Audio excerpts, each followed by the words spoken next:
अस्सलाम वालेकुम dear students. आज के इस वीडियो में हम डिस्कस करने जा रहे हैं one of the important compound from D block elements, that is potassium dichromate. Potassium dichromate की जो फार्मूला है दैट इज K2Cr2O7। ये जो पोटेशियम डाइक्रोमेट है, सबसे पहले हम इसकी जो है प्रेपरेशन डिस्कस करेंगे। पोटेशियम डाइक्रोमेट को हम प्रेपेयर करते हैं by using chromite ore. Chromite ore की जो फार्मूला है that is FeOCr2O3। It is the formula of chromite ore। Chromite ore को हम स्टेप फर्स्ट में सोडियम कार्बोनेट ऐड कर देते हैं। तो सोडियम कार्बोनेट जब हम क्रोमाइट ओर को ऐड करते हैं तो ये जो क्रोमाइट ओर होता है ये कन्वर्ट हो जाता है सोडियम क्रोमेट में। By treating chromite ore with sodium carbonate, we get what sodium chromate having formula Na2Cr O4। ये जो सोडियम क्रोमेट यहाँ पे बना है, सोडियम क्रोमेट को हम सेकंड सेटअप में, जो यहाँ पे सोडियम क्रोमेट है, इसको हम सेकंड सेटअप में सल्फ्यूरिक एसिड ऐड कर देते हैं। ऐसे करके जो सोडियम क्रोमेट है सल्फ्यूरिक एसिड के साथ ये बनाता है सोडियम डाइक्रोमेट Na2Cr2O7 और साथ में सोडियम सल्फेट भी बाहर निकलता है। तो यहाँ पे सोडियम क्रोमेट जो है, जो पहले स्टेप में सोडियम क्रोमेट बना है, सोडियम क्रोमेट की रिएक्शन हम एसिड सल्फ्यूरिक एसिड के साथ करते हैं। तो ऐसे करके सोडियम क्रोमेट जो है सोडियम डाइक्रोमेट की फॉर्म में कन्वर्ट हो जाता है। और वो सोडियम डाइक्रोमेट थर्ड सेटअप में, जो सोडियम डाइक्रोमेट सेकंड सेटअप में बना है, फिर इसी को हम थर्ड स्टेप में पोटेशियम क्लोराइड के साथ रिएक्शन करते हैं। ये जो सोडियम डाइक्रोमेट है, when it is treated with potassium chloride, this sodium dichromate it gets converted into potassium dichromate K2Cr2O7 और साथ में यहाँ पे NaCl निकलता है। तो करना क्या है, पहले स्टेप में क्रोमाइट और लेना है, उसको सोडियम कार्बोनेट ऐड करना है, सोडियम कार्बोनेट से क्रोमाइट और जो है वो सोडियम क्रोमेट में कन्वर्ट होता है। तो फिर सोडियम क्रोमेट जो बना उसको हम सल्फ्यूरिक एसिड ऐड कर देते हैं। सल्फ्यूरिक एसिड की वजह से सोडियम क्रोमेट सोडियम डाइक्रोमेट में कन्वर्ट हो जाता है। तो sodium dichromate in third step, the sodium dichromate is treated with potassium chloride and this sodium dichromate gets converted into our product, that is potassium dichromate। यहाँ पे आपका potassium dichromate K2Cr2O7 as the product आपको मिल जाता है। That means as far as the preparation of potassium dichromate is concerned, it is formed by treating chromite ore with sodium carbonate।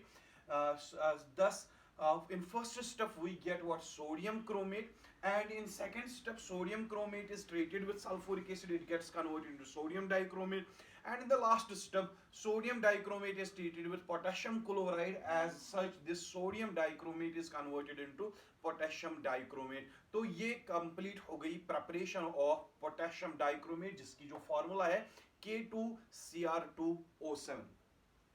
तो preparation discuss करने के बाद हम सीधे बात करते हैं इसकी प्रॉपर्टीज की। तो ये आ गई preparations of potassium dichromate. Preparation को डिस्कस करने के बाद हम इसकी कुछ फिजिकल एंड केमिकल प्रॉपर्टीज यहां पे डिस्कस करेंगे।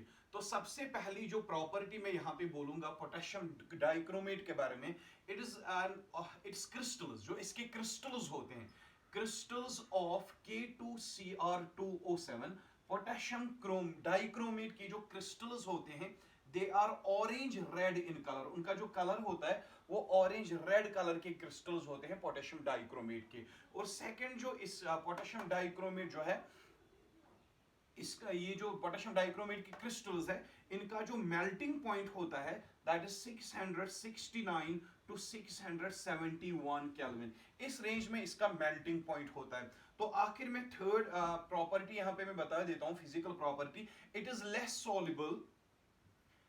Less soluble in cold water. Cold water में ये कम डिजॉल्व होता है, लेकिन हॉट वाटर में इसकी जो सॉल्युबिलिटी होती है वो ज्यादा होती है। तो पोटेशियम क्लोराइड की कुछ फिजिकल प्रॉपर्टीज मैंने बता दिया। इसके जो क्रिस्टल्स होते हैं ऑरेंज रेड कलर के क्रिस्टल्स होते हैं, और मेल्टिंग पॉइंट इसका 669 to 671 केल्विन के रेंज में होता है। और इसकी जो सॉल्युबिलिटी है कोल्ड वाटर में कम डिजोल्व होता है, लेकिन हॉट वाटर में ये इसकी सॉल्युबिलिटी जो है वो सॉल्युबिलिटी पोटेशियम डाइक्रोमेट की हॉट वाटर में ज्यादा होती है। तो ये तो आ गई चंद physical properties of what potassium dichromate. लेकिन सबसे पहले जो हमने इसकी डिस्कस करी थी प्रेपरेशन में आपको याद रखना है, इसको हम प्रिपेयर करते हैं फ्रॉम क्रोमाइट और by treating that with sodium carbonate. First of all we get sodium chromate, then we treat sodium chromate with sulfuric acid and we get sodium dichromate, then sodium dichromate is treated with potassium chloride and we get potassium dichromate। और उसी potassium dichromate के जो crystals होते हैं they are orange red in color, because of this color this potassium chloride crystal is used as dyeing agent और it is used in calico printing या photography में भी ये इस्तेमाल हो जाता है। और इसका जो मेल्टिंग पॉइंट होता है 669 से 671 केल्विन के रेंज में होता है और लेस सॉल्युबल होता है वाटर में, जबकि हॉट वाटर में बहुत ही ज्यादा डिसॉल्व हो जाता है। तो ये आ गई इसकी कुछ फिजिकल प्रॉपर्टीज। अब मैं देखता हूं क्या सोडियम पोटेशियम डाइक्रोमेट जो है अगर इसको मैं हीट करूं, क्या हीट देने की वजह से ये डिकम्पोज होता है कि नहीं होता, वो चीज अब हम डिस्कस करेंगे। तो फिर से मैं हटा देता हूं यहां पे। ये हटाने के बाद हम देखते हैं fourth property of potassium dichromate, that is action of heat. Action of heat on potassium dichromate. अगर मैंने यहां पे पोटेशियम डाइक्रोमेट लिया है K2Cr2O7, this is potassium dichromate. अगर मैं यहां पे पोटेशियम डाइक्रोमेट के क्रिस्टल्स लेता हूं 4 टाइम्स, है ये आपका पोटेशियम डाइक्रोमेट। पोटेशियम डाइक्रोमेट के क्रिस्टल्स को जब आप हीट करते हो एट वेरी हाई टेम्परेचर, ये जो पोटेशियम डाइक्रोमेट है ये पोटेशियम क्रोमेट में कन्वर्ट हो जाता है। It gets converted into 4 times K2CrO4। This K2CrO4 compound it is called as potassium chromate. Potassium dichromate जो है, पोटेशियम डाइक्रोमेट हीट देने की वजह से पोटेशियम क्रोमेट में कन्वर्ट हो जाता है और साथ ही में यहां पे क्रोमियम ऑक्साइड भी बाहर निकलता है। यहां पे 2 टाइम्स क्रोमियम ऑक्साइड निकलेगा और साथ में यहां पे ऑक्सीजन गैस भी इवॉल्व हो जाएगा। That means when potassium dichromate crystals को जब हम हीट करते हैं, हीट देने की वजह से पोटेशियम डाइक्रोमेट डिकम्पोज हो जाता है। डिकम्पोज होने के बाद बनाता है पोटेशियम क्रोमेट, साथ में क्रोमियम ऑक्साइड निकलता है और साथ ही में यहाँ पे ऑक्सीजन रिलीज होता है। तो we can say when potassium dichromate crystals are heated they form potassium chromate with the release of oxygen gas and that gas goes to atmosphere. That means the decomposition of potassium dichromate is possible and upon decomposition it leads to the release of oxygen, at the same time it results in the formation of potassium chromate। तो ये हो गया action of heat. Action of heat में आपने देखा potassium dichromate के crystals heat देने की वजह से डिकम्पोज होके पोटेशियम क्रोमेट फॉर्म में कन्वर्ट हो जाता है और रिलीज हो जाता है आपका क्या, ऑक्सीजन गैस। अब नेक्स्ट प्रॉपर्टी पे आते हैं। ये हमने फोर्थ प्रॉपर्टी यहां पे डिस्कस की। अब हम fifth property oxidising nature of potassium dichromate discuss करते हैं। यहां पे मैं फिफ्थ प्रॉपर्टी लिख लेता हूं, oxidising nature of potassium dichromate. Oxidising nature of potassium dichromate में हमने देखना है कि पोटेशियम डाइक्रोमेट कैसे एसिडिक फॉर्म में ऑक्सीडाइजिंग एजेंट एक्ट करता है। तो यहां पे मैं आपको एक चीज समझा देता हूं। अगर आप लेते हो यहां पे K2Cr2O7 that is potassium dichromate, ये जो पोटेशियम डाइक्रोमेट है अगर आप इसको ऐड करते हो 4 टाइम्स सल्फ्यूरिक एसिड, आपने इसमें ऐड कर दिया है 4 times sulphuric acid, potassium dichromate यहां पे लिख देता हूं फिर से पोटेशियम डाइक्रोमेट को जब आप सल्फ्यूरिक एसिड ऐड कर देते हो 4 times, so we get acidified potassium dichromate. ये जो एसिडिफाइड पोटेशियम डाइक्रोमेट है, पोटेशियम डाइक्रोमेट एसिड के साथ रिएक्शन करता है तो आपका पोटेशियम सल्फेट यहां पे बनता है। एक तो पोटेशियम सल्फेट बनता है और यहाँ पे क्रोमियम सल्फेट बनता है, Cr2SO4 बनता है, क्रोमियम सल्फेट बनता है। साथ में यहाँ पे 4 टाइम्स ऑक्सीजन रिलीज होता है, वाटर भी रिलीज होता है और फिर यहाँ पे 3 टाइम्स आपका नेसेंट ऑक्सीजन रिलीज होता है। लाइक KMnO4, जैसे हमने कल KMnO4 के लेक्चर में पढ़ा था, पोटेशियम पर मैंगनीट के लेक्चर में, जब हम पोटेशियम पर मैंगनीट को सल्फ्यूरिक एसिड में डिसॉल्व करते हैं, दैट रिलीजेस नेसेंट ऑक्सीजन। तो यहाँ पे पोटेशियम डाइक्रोमेट जो मैंने लिया, पोटेशियम डाइक्रोमेट को जो मैंने एसिड के साथ एसिड में डिसॉल्व किया, जो एसिडिफाइड पोटेशियम डाइक्रोमेट है, ये भी रिलीज करता है नेसेंट ऑक्सीजन। यानी कि acidic K2Cr2O7, it is able to release nascent oxygen. Because of this property we can say potassium dichromate can act as strong oxidizing agent.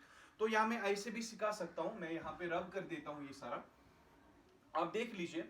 अगर आप पोटेशियम डाइक्रोमेट में क्रोमियम की ऑक्सीडेशन स्टेट चेक करोगे, एक chromium की जो oxygen का charge होता है that is -2, 7 2s are 14 is -14, इनका होना चाहिए +14, लेकिन दो पोटेशियम शो करेंगे +2, ये दो शो करेंगे +12, और एक क्रोमियम की जो ऑक्सीडेशन स्टेट यहाँ पे होगी that will be +6। That means in case of potassium dichromate the charge on chromium is +6। लेकिन जब हम यहाँ पे आ जाते हैं, यहाँ पे जब हम आ जाते हैं तो आपके कितने SO4 है, यहाँ पे 3 टाइम्स SO4 है। एक SO4 में कितना चार्ज होता है, 2 नेगेटिव, 3 SO4 पे कितना होगा, 6 नेगेटिव। जब 6 नेगेटिव होगा, 3 SO4 का चार्ज, सल्फेट आयंस का जो चार्ज होता है 2 नेगेटिव होता है, लेकिन यहाँ पे 3 टाइम्स SO4 उसका 6 टाइम्स नेगेटिव चार्ज आ जाएगा। इन दोनों पे आ जाएगा 6 टाइम्स पॉजिटिव चार्ज, और दो क्रोमियम पे 6 टाइम्स पॉजिटिव चार्ज, यानी कि एक क्रोमियम पे 3 टाइम्स पॉजिटिव चार्ज यहाँ पे आ जाएगा। यहाँ इसका मतलब है क्रोमियम पे जो चार्ज आ जाएगा वो है +3।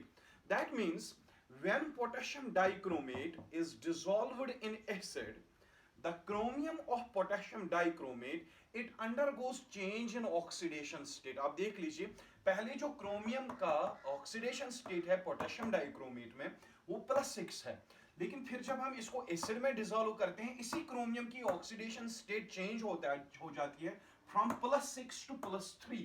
तो हम 6 से 3 की तरफ जाते हैं, तो यहां पे क्या हो गया, डिक्रीज इन चार्ज, यहां हम लिखेंगे डिक्रीज इन ऑक्सीडेशन नंबर हो गया, डिक्रीज इन ऑक्सीडेशन नंबर हो गया। डिक्रीज, पहले कितना चार्ज था +6, फिर कितना चार्ज है +3, डिक्रीज इन चार्ज हो गया है बाय 3, तो मैं लिखता हूं decrease in oxidation number by 3। लेकिन यहां पे कितने क्रोमियम है, 2 क्रोमियम है, एक क्रोमियम का चार्ज डिक्रीज हुआ है बाय 3, दूसरे क्रोमियम का भी चार्ज डिक्रीज हुआ होगा बाय 3, तो हम लिखेंगे 3 × 2 that is equal to 6। 6 times जो है दो क्रोमियम एटम्स का चार्ज जो है डिक्रीज हुआ है। And decrease in charge, you know that जब भी किसी सबस्टेंस का चार्ज डिक्रीज हो जाए, भले ही एक ही बार डिक्रीज हो जाए, यहाँ पे 6 टाइम्स दो क्रोमियम एटम्स का चार्ज डिक्रीज हो रहा है, जब चार्ज डिक्रीज हो जाएगा क्रोमियम का इन केस ऑफ पोटेशियम डाइक्रोमेट, इसका मतलब है इसकी क्या हो रही है, reduction. Decrease in charge is called reduction, और जिस भी सबस्टेंस की रिडक्शन हो जाए वही एक्ट करता है क्या, oxidizing agent। That means potassium dichromate, when it is dissolved in acid, it undergoes decrease in charge, and that decrease in charge is called as reduction। That means acid के साथ इसकी reduction हो जाती है, जब इसकी reduction हो जाती है acidic form में, तो ये act करेगा acidic form में क्या, oxidizing agent। ये हम ऐसे भी कह सकते हैं, when we dissolve potassium dichromate in acid, it releases nascent oxygen। Because of the release of nascent oxygen, this potassium dichromate acts as what, oxidising agent. तो जैसे KMnO4 potassium permanganate oxidising agent act करता है, ये भी acidic form में, potassium dichromate ये भी acidic form में जो है ऑक्सीडाइजिंग एजेंट एक्ट करता है। लेकिन यहाँ पे भी हम कुछ एग्जांपल्स डिस्कस करेंगे जिसमें हम देखते हैं कि कैसे पोटेशियम डाइक्रोमेट डिफरेंट कंपाउंड्स को ऑक्सीडाइज करता है और वैसे वहां से डिफरेंट टाइप्स ऑफ प्रोडक्ट्स बनाता है। तो आप देख लीजिए, यहाँ पे जो पोटेशियम डाइक्रोमेट है क्या रिलीज करता है, नेसेंट ऑक्सीजन। यही नेसेंट ऑक्सीजन यूज होगा डिफरेंट केमिकल रिएक्शंस में for carrying out oxidation of different chemical compounds. तो आप देख लीजिए, पोटेशियम डाइक्रोमेट जो है ये ऑक्सीडेशन करता है किसकी, पोटेशियम आयोडाइड की। यहां पे मैंने पोटेशियम आयोडाइड लिया है, इसकी ऑक्सीडेशन करेगा, कौन करेगा, पोटेशियम डाइक्रोमेट। तो मैं यहाँ पे 2 टाइम्स पोटेशियम आयोडाइड ले लेता हूं, इसको मैं यहाँ पे नेसेंट ऑक्सीजन ऐड कर देता हूं। ये कहां से आ गया, ऊपर 3 ऑक्सीजन रिलीज हो रहे हैं, तो 3 ऑक्सीजन रिलीज होने की वजह से मैं उनमें से मैंने एक ऑक्सीजन पोटेशियम आयोडाइड को ऐड कर दिया। तो साथ में यहाँ पे मैं सल्फ्यूरिक एसिड भी ऐड कर रहा हूं, मैंने सल्फ्यूरिक एसिड भी ऐड कर दिया, देख लीजिए आप। तो ये जो 2 टाइम्स पोटेशियम है, ये इस SO4 के साथ कंबाइन करके बनाएगा K2SO4। पोटेशियम आयोडाइड का जो पोटेशियम है सल्फ्यूरिक एसिड के SO4 के साथ मिलके बनाएगा K2SO4। और यहां पे जो एसिड सल्फ्यूरिक एसिड है इसके दो हाइड्रोजन और ये नेसेंट ऑक्सीजन आपस में कंबाइन करके बनाएंगे वाटर। एक तो यहां पे वाटर बन गया है, potassium with sulphate forms potassium sulphate, hydrogen with oxygen forms water, और यहां पे क्या बचा आपका अब आयोडीन, 2 टाइम्स आयोडीन बाहर निकल के in the form of I2 molecule release हो जाएगा। तो आप देख लीजिए potassium dichromate is able to release nascent oxygen and that nascent oxygen is utilized by potassium iodide, and when the addition of oxygen is carried to potassium iodide it undergoes oxidation, and due to oxidation caused by potassium dichromate this potassium iodide gets converted into iodine. That means potassium dichromate has the ability to convert or to oxidize potassium iodide into what iodine. ये तो होगी पहली example जहां पे potassium dichromate किसी compound को oxidise करके उसको दूसरी फॉर्म में कन्वर्ट कर देता है, जैसे इसने यहां पे पोटेशियम आयोडाइड को किसमें आयोडीन में कन्वर्ट कर दिया। तो मैं आपकी सेकंड एग्जांपल भी यहां पे दे देता हूं। सेकंड एग्जांपल में सेकंड ऑक्सीडेशन रिएक्शन में पोटेशियम डाइक्रोमेट जो है ये हाइड्रोजन आयोडाइड को ऑक्सीडाइज करेगा, 2 टाइम्स हाइड्रोजन आयोडाइड मैंने यहां पे ले लिया है, इसको भी मैं नेसेंट ऑक्सीजन ऐड कर देता हूं। ये नेसेंट ऑक्सीजन कहां से है, ऊपर पोटेशियम डाइक्रोमेट रिलीज कर रहा है नेसेंट ऑक्सीजन, इसी नेसेंट ऑक्सीजन में से मैंने एक नेसेंट ऑक्सीजन इसको ऐड कर दिया है। when this hydrogen iodide when it undergoes oxidation by the addition of oxygen, that oxygen is released by potassium dichromate, potassium dichromate ने ऑक्सीजन रिलीज किया, ऑक्सीजन ऐड हुआ हाइड्रोजन आयोडाइड को, इसकी हो जाएगी ऑक्सीडेशन और ये कन्वर्ट हो जाएगा वाटर में, साथ में ये भी आयोडीन रिलीज करेगा। That means potassium dichromate upon releasing nascent oxygen is able to oxidize hydrogen iodide, and this hydrogen iodide gets converted into what iodine। तो पहली ऑक्सीडेशन रिएक्शन में हमने पढ़ा पोटेशियम डाइक्रोमेट पोटेशियम आयोडाइड को iodine में convert करता है, और इस वाली एग्जांपल में हमने पढ़ा पोटेशियम डाइक्रोमेट जो है वो हाइड्रोजन आयोडाइड को भी आयोडीन के फॉर्म में कन्वर्ट कर देता है। ऐसे ही आप बुक्स पे बहुत सारी एग्जांपल्स देखोगे जहां पे पोटेशियम डाइक्रोमेट डिफरेंट कंपाउंड्स को ऑक्सीडाइज करता है। तो मैं एक और एग्जांपल यहां पे दे देता हूं आपके लिए, आप समझ लीजिए। यहां पे मैंने एक कंपाउंड लिया है Na2SO3, Na2SO3 that is sodium sulfite।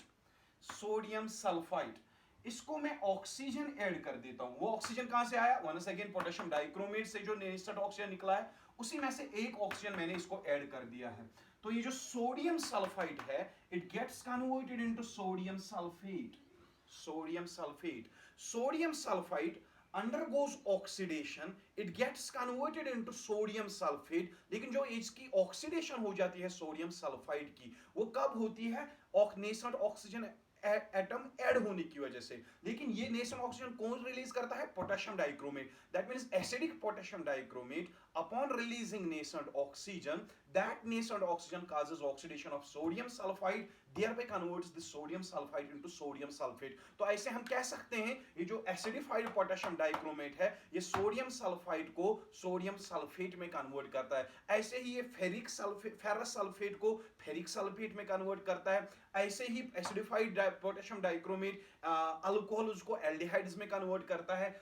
ऐसे ही पोटेशियम डाइक्रोमेट एल्डिहाइड्स को कार्बोक्सिलिक एसिड्स में कन्वर्ट करता है। तो आपने ऑर्गेनिक केमिस्ट्री में पढ़ा होगा ऑक्सीडेशन ऑफ अल्कोहल्स। जब आपको ऑक्सीडेशन ऑफ अल्कोहल्स करनी हो आप वहां पे एसिडिफाइड पोटेशियम डाइक्रोमेट यूज करते हो एज ऑक्सीडाइजिंग एजेंट, या अगर आपको एल्डिहाइड से कार्बोक्सिलिक एसिड्स प्रिपेयर करने हो, एल्डिहाइड्स की हम ऑक्सीडेशन जो वहां पे करते हैं कार्बोक्सिलिक एसिड्स में जब हम एल्डिहाइड्स को कन्वर्ट करते हैं तो वहां पे भी एसिडिफाइड पोटेशियम डाइक्रोमेट यूज होता है as oxidising agent. That means acidified potassium dichromate has strong affinity or it has strong ability to oxidize different compounds, that is why we are saying in acidic form it acts as a strong oxidizing agent।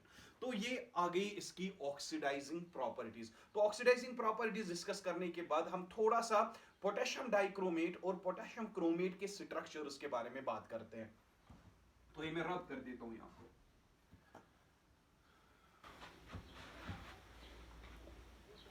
आप structures के बारे में बात करेंगे। मैं यहाँ पे दो कंपाउंड्स ले लेता हूं, K2CrO4। एक कंपाउंड है K2CrO4 और दूसरा कंपाउंड है K2Cr2O7। ये पोटेशियम क्रोमेट है, ये पोटेशियम डाइक्रोमेट है। Potassium chromate, when it undergoes ionization, it forms 2 times K positive and CrO4 2 negative. This is called as chromate ion. So potassium chromate in aqueous form, it results in the formation of what? Chromate ion. While as potassium dichromate, when it is dissolved in water, it releases 2 times K positive. At the same time, it results in the formation of Cr2O7 2 negative ion. That's called a dichromate ion. तो आप देख लीजिए, potassium chromate chromate ion release करता है in aqueous form. Potassium dichromate जो है वो aqueous form में पोटेशियम डाइक्रोमेट जो है एक्वस फॉर्म में डाइक्रोमेट आयन रिलीज करता है। तो हम यहाँ पे किन के स्ट्रक्चर्स पढ़ेंगे? एक तो क्रोमेट आयन का स्ट्रक्चर पढ़ेंगे और एक तो डाइक्रोमेट आयन का स्ट्रक्चर पढ़ेंगे। तो मैं यहाँ पे हटा देता हूं। आपके पास पहला कौन सा आयन था? CrO4 2 negative. और दूसरा कौन सा आयन है? Cr2O7 2 negative. This one is chromate ion. Chromate ion. Chromate ion में अगर आप चेक करोगे, यहां पे कितने ऑक्सीजन है? 4 ऑक्सीजन है। 4 ऑक्सीजन का जो चार्ज आएगा -8 आएगा। -8 में से 2 माइनस बाहर है तो अंदर में -6 रहेगा, तो इसका चार्ज जो है वो +6 होगा। In case of chromate ion, chromium is in +6 oxidation state. 4 2s are 8 oxygen का -8 चार्ज आएगा, 4 ऑक्सीजन का। -8 में से -2 बाहर है तो अंदर -6 रहेगा, तो इस पे आएगा चार्ज +6। लेकिन यहां पे अगर आप देख लोगे, यहाँ पे 7 ऑक्सीजन है। एक ऑक्सीजन का चार्ज होता है -2, एक ऑक्सीजन का चार्ज -2, 7 2s are 14, -14 में से 2 नेगेटिव चार्जेस बाहर है, तो यहाँ पे -12 रहेगा। -12 का मतलब है इन दोनों का चार्ज होगा वो +12 होगा, दोनों का चार्ज +12 होगा, तो एक का चार्ज जो है यहाँ पे +6 आ जाएगा। यानी कि डाइक्रोमेट आयन में और क्रोमेट आयन में जो चार्ज ऑफ क्रोमियम होता है वो सेम होता है, +6। लेकिन हमें किसकी बात करनी है? स्ट्रक्चर की। तो यहाँ पे क्रोमियम है, एक क्रोमियम है, इसके साथ कितने ऑक्सीजन है? 4। एक ऑक्सीजन आ गया, दूसरा ऑक्सीजन आ गया, तीसरा ऑक्सीजन आ गया और फोर्थ ऑक्सीजन आ गया। और ये जो ऑक्सीजन है इन पे होते हैं नेगेटिव चार्जेस। तो यहाँ पे आप देख सकते हो जो क्रोमेट आयन का स्ट्रक्चर है, क्रोमेट आयन का स्ट्रक्चर इट इज टेट्राहेड्रल। तो यहाँ पे 2 ऑक्सीजन एटम्स ने बनाई होती है डबल बॉन्ड और 2 ऑक्सीजन पे होते हैं नेगेटिव चार्ज। ये जो आयन है chromate ion, it is stabilised by resonance. यहाँ पे एक्चुअली ये शिफ्ट हो जाएगा पाई बॉन्ड का और यहाँ पे नेगेटिव चार्ज शिफ्ट हो जाएगा। ऐसे करके यहाँ पे डिफरेंट रेजोनेटिंग स्ट्रक्चर्स आपके बन जाएंगे और उसकी वजह से इसकी स्टेबिलिटी डेवलप हो जाती है। लेकिन जो डाइक्रोमेट आयन है इसमें कितने क्रोमियम है? 2 क्रोमियम है। एक क्रोमियम आ गया, दूसरा क्रोमियम आ गया। 2 क्रोमियम होने के बाद यहाँ पे कितने ऑक्सीजन है? 7 ऑक्सीजन है, 7 ऑक्सीजन एटम्स है।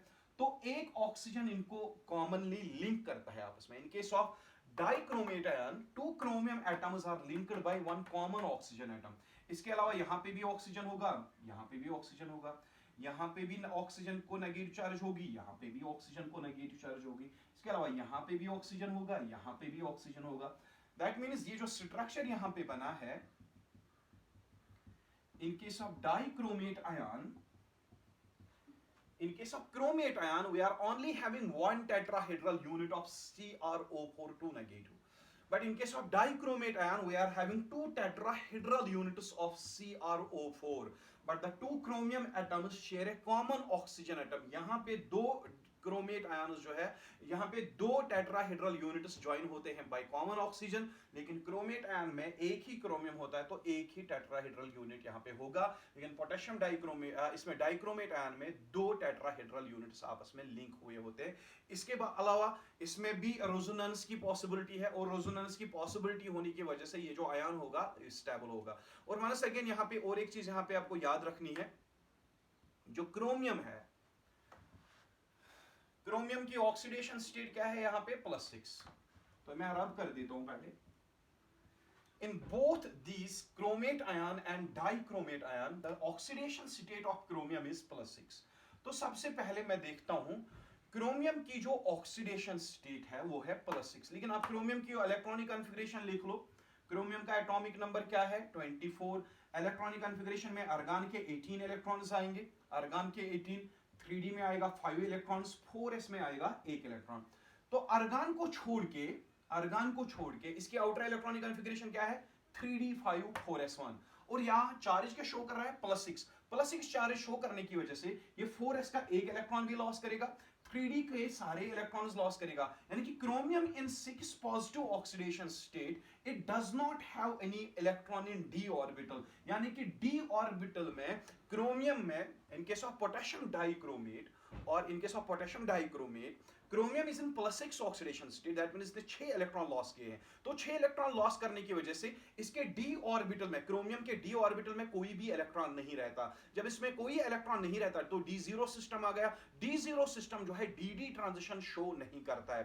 तो dd ट्रांजिशन जब ये शो ही नहीं करेगा तो इसका मतलब है ये कलरलेस होगा। लेकिन जब हम देखते हैं पोटेशियम डाइक्रोमेट कलर्ड होता है, तो इसका मतलब है पोटेशियम डाइक्रोमेट जो है, जो उसका कलर है ऑरेंज रेड कलर, वो dd ट्रांजिशन की वजह से नहीं होगा।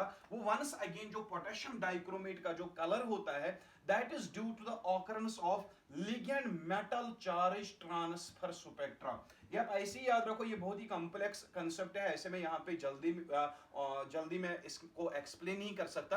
लेकिन आप याद रख लीजिएगा the colour of potassium dichromate that is not due to dd transition, that is basically due to the another phenomenon that is called as ligand metal charge transfer. Due to this phenomenon the crystals of potassium dichromate they appear to be orange।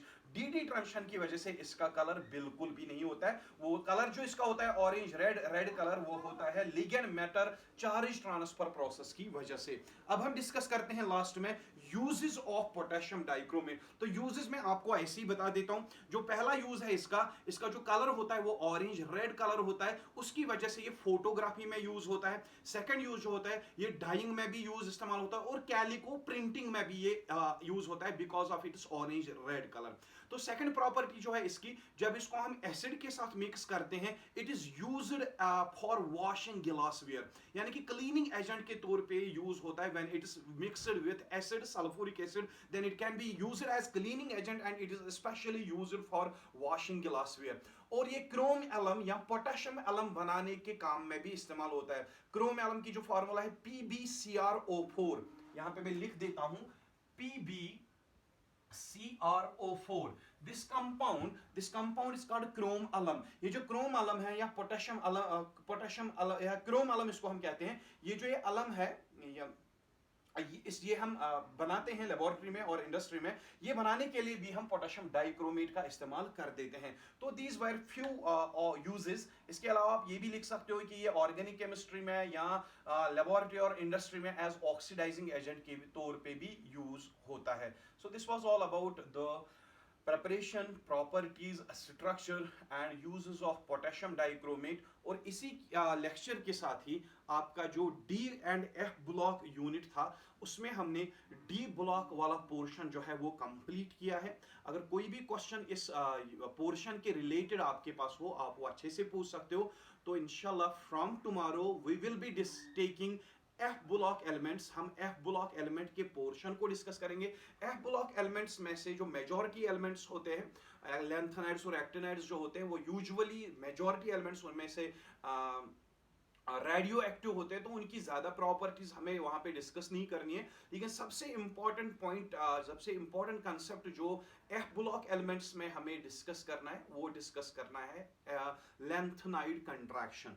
जो F block elements होते हैं मैंने कहा कि सारे usually radio active होते हैं, उनकी सारी प्रॉपर्टीज यूजुअली सेम होती है। तो on the basis of same properties, same colour होता है उनका, on the basis of properties हम एफ ब्लॉक एलिमेंट्स या लेंथेनाइड्स एक्टिनाइड्स को अलग अलग नहीं कर सकते। लेकिन जो लेंथेनाइड कंट्रैक्शन है, लेंथेनाइड कंट्रैक्शन की वजह से एफ ब्लॉक एलिमेंट्स के साइज में बहुत ज्यादा डिफरेंस आ जाती है। On the basis of lanthanide contraction we can separate the F block elements from each other. वो लेंथेनाइड कंट्रैक्शन के कॉन्सिक्वेंसेस, उसके इफेक्ट्स और एडवांटेज जो है लेंथेनाइड कंट्रैक्शन के, इंशाल्लाह we will be discussing that very soon. तो आज का जो ये लेक्चर है ये यहीं पे खत्म हो जाता है, और यहाँ पे हमने कंप्लीट किया हुआ है डी एंड एफ ब्लॉक में से डी ब्लॉक एलिमेंट का portion. And till I will be coming soon with the F block elements. Till that, you have to note the important points regarding uh, all the topics which I discuss over here. You are, please and please try to note them down and try to make some special notes. Or if you need some notes, please text me and I will send you. Allah Hafiz.